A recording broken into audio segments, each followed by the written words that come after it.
The conclusion we've come to from that is that there's a significant spherical aberration appears to be present in the optics. And that we should be able to fix it in our insurance program. I was not cynical enough yet to have an item that says we put the wrong mirror in the telescope. 10, 9, and we have a go for main engine start. 5, 4. That was not part of my equation. And that hurt. Liftoff. Liftoff of the Space Shuttle Endeavour on an ambitious mission to service the Hubble Space Telescope.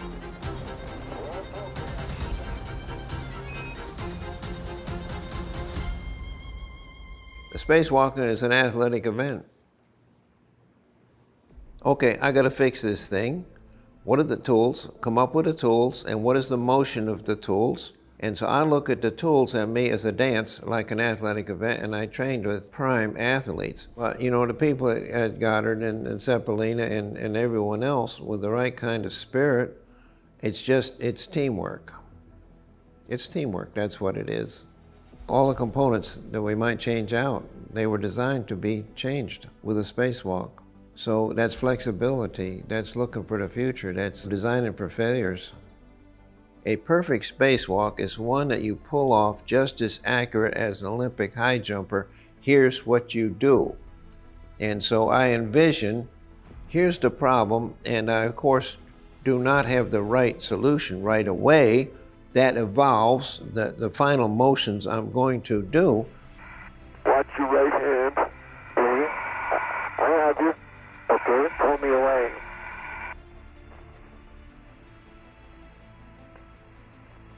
There's no doubt there's public pressure. There's no doubt the results, people are waiting to get it fixed, and a lot of it should not have happened. The mirror floor was inexcusable, but the world is not perfect. There is public pressure. It's important to people to get that thing fixed, and so that's the consequence. You feel the consequences. You have practiced every one of these maneuvers literally hundreds of times, and you've gone into those water tanks to practice it. What was different about it when you were shoving that piano-sized camera into the Hubble yesterday? So, yes, we practiced for hundreds and hundreds of hours. We tried to identify every kind of surprise that we might run into. I've been running scared really ever since I got assigned to this mission, and the key thing was surprise. But I think even way beyond that, I certainly will not relax until 6 weeks or 2 months from now when we see how the solar rays perform, we see how the towers perform, we start getting optical images back from all the instruments and see if the aberration is corrected. Only at that time will I kind of relax and think that we have gotten the job done.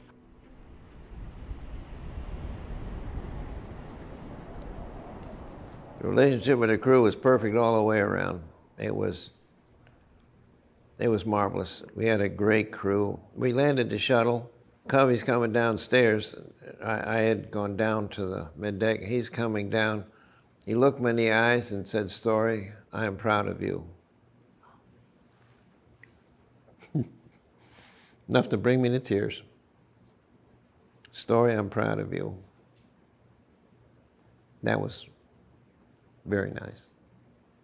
And I'm happy to announce today that after its launch now in 1990, some of its earlier disappointments, the trouble with Hubble is over.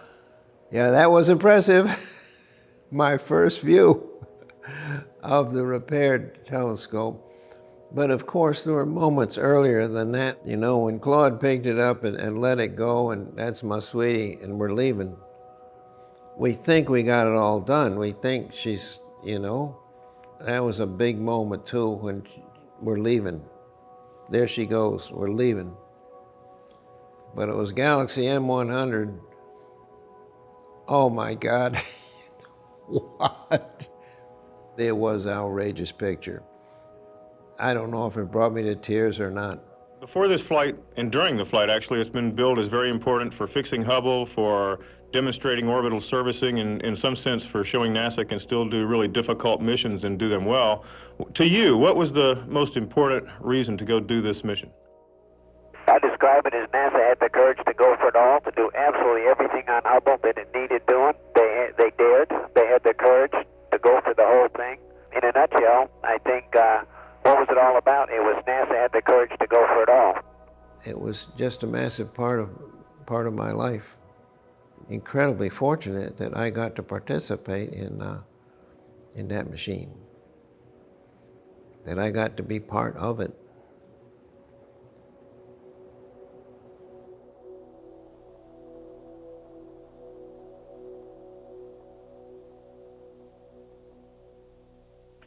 Hello, Story.